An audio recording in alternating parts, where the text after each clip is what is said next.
Hi friends, it is late summer and I want to start my fall garden. If you want to have a successful fall and winter garden here in Zone 7, what you want to do is start amending the soil with compost. I have this raised bed here behind me and I used to grow herbs in it. But this year I want to dedicate it to growing winter vegetables. The first step in vegetable garden is probably the hardest because you have to get rid of plants that are doing well and that are growing still to make space for your vegetable gardens. But if you don't plant early enough, right now it's August 26th, and if I don't plant now, the plants won't have enough time to grow before the days get too short. We can still use some of the light that we have right now in summer to grow those vegetables to be mature enough so that they can be in a holding pattern during the cold winter months. So once you've made that tough decision to get rid of some of your summer vegetables in order to replace them with fall weather vegetables, the next thing you want to do is amend your soil with compost. This one has been depleted from the growing season, and last year I did not add any more nutrients. So I have this wheelbarrow over here, and that has compost that I bought in. It is made from leaves that are collected by the county, and then they turn them into mulch, and then I have them here now. That's a perfect, good conditioner for your soil, and that is all I use for fertilizing my plants. I only use compost. You can also buy the product in bags. They sell them in tall bags. Like I think they're 1.5 cubic yards in one bag, and they're like 40-50 pounds. And I'm just gonna be adding probably a bag worth of compost to this bed. Most of my beds are 3 feet by 5 feet. I am in Virginia and my soil is red clay soil. Not super red, but this one has been amended once or twice already. So the native soil, once you add compost to it, the microorganisms and the worms, they start working between the two layers of soil, and then they till the soil for you. So this is actually very nice and soft versus the original native soil that would have been here when I moved in. You can see here, this is what happens with red clay. When it gets super hot, it just starts cracking open. So that's why you want to add about 1 inch of compost to your native soil so that you can improve the quality of it.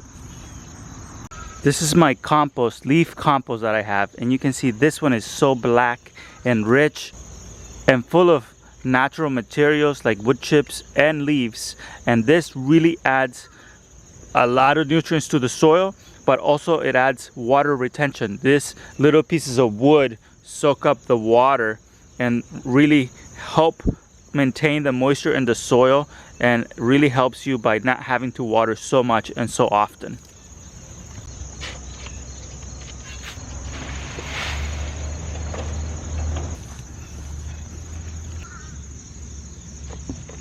So my raised bed is ready. I ended up adding about 3 inches of compost. You don't have to do that much, but I have a lot of compost right now, so I'm gonna be adding 3 inches.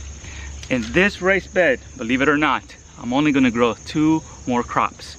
I'm gonna be doing radishes, which grow in about 28 days. So I should be harvesting these at the end of September.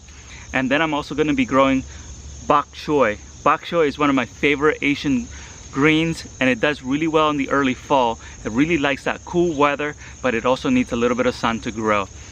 Since I enjoy bok choy a lot, this is going to be a main staple for my diet this fall, so I'm going to grow a lot of these. And radishes, I eat the greens mostly. I don't really enjoy the radishes themselves, but I do pickle them, and they taste amazing once they're pickled. Radishes are tiny little things that look like pebbles. I'm going to be spacing these about 2 inches apart from each other in this side of the bed. I will probably dedicate 1/3 of the bed to that and the rest to the bok choy. The bok choy can grow pretty large actually, so I'm going to be giving it a spacing of about 6 inches apart from each other. They are tasty. If you haven't given bok choy a try, check it out. It's an amazing little green. It's juicy. Bok choy seeds are tiny, and you might recognize them as mustard seeds or cabbage seeds because they're in the same family. I'm going to be placing 1 per hole to ensure germination. Don't forget to label your plants. That way you know when you planted it and what it is. I like to make plant labels out of milk jugs. That way I can reuse those milk jugs and I don't have to buy labels. The last tip I will give you is probably the most important tip, and you have to water in your seeds deeply the first time you plant. And you want to water deeply every single day until you see the sprouts. So you can see here my soil is a little bit dry, and I have my hose on shower mode, and I want to water in this garden. I will probably water this space for about 3 minutes, going back and forth like this. When you water deeply, your soil gets saturated with water and your seeds have plenty of moisture to germinate.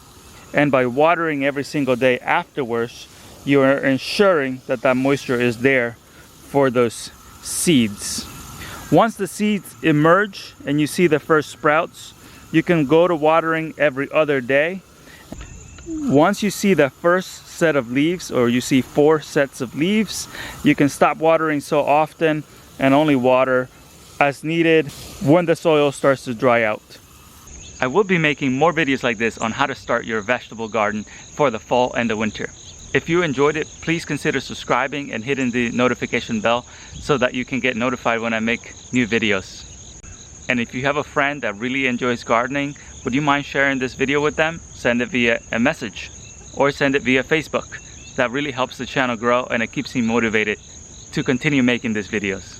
Thank you so much for watching until the end, and I hope that you have a successful fall and winter garden. See you guys on the next one.